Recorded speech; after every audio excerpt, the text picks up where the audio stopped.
Hey everybody, Casey here. So I just got an email from some young people we know and informing us that their planned wedding, which is going to be in August, is not going to come off as they originally intended. Still going to get married, just with like their immediate family there, and their plan is to have a party to celebrate their marriage, probably in August of 2021. And I was thinking about these kids, and I was thinking, man, the early days of when they were young, right, when they were kids, they had 9/11, and then they had 2008, and now they've got the pandemic, and they're gonna have another recession. And I thought to myself, I really felt bad for them, and I thought to myself, a lot of the times this generation is referred to as being entitled and unjustifiably so. But I really don't think they are an entitled generation. I think they're in a lot of ways an exposed generation in all the senses of that word. Because I think one of the things they've learned is how quickly things can go away. You can have expectations and there can be a terrorist attack, there can be a recession, there can be a pandemic, and the things that you expected to have happen are just simply going to go away. I think that's something they carry with them. And so many of them are saddled with student debt. And they know what that feels like. It's probably crushing in a lot of ways and dictating a lot of the decisions they make, including, by the way, buying and shopping decisions. But I think at the same time, they're aspirational. They've been exposed to a lot more things, right? They've been exposed to the TV Food Network. They've been exposed to travel channels. So they know far more than I did when I was their age about the world out there. They've always had access to the computer. They've always had access to to Netflix, right? So the idea of I can just call up pretty much any movie I want to see anytime I want to watch it, that's in their mindset as well. They've grown up with Amazon. They don't remember a world before Amazon, so they're used to the idea that you can order pretty much anything and get it in about 2 days.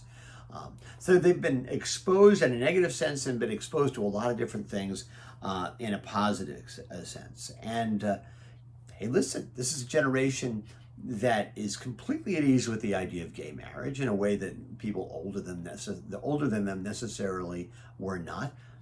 They don't think it's a big deal that we had an African American president. In fact, a lot of young women I know of roughly that age are really kind of pissed off by the idea that there's never been a woman president.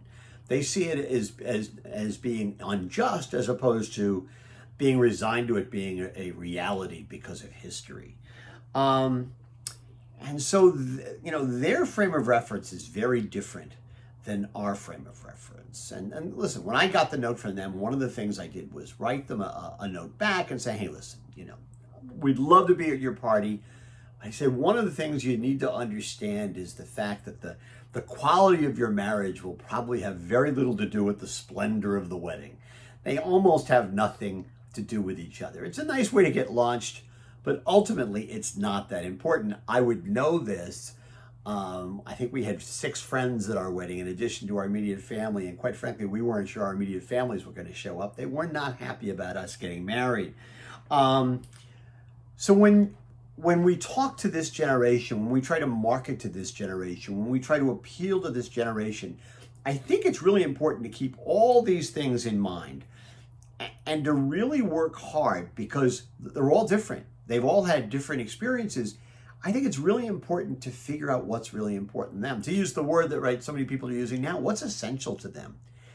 To really hone in on that. This is an opportunity as we get through, move through this pandemic and then move into recession or whatever is going to happen next.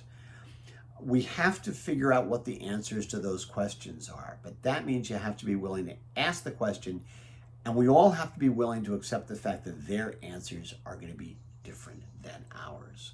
Right?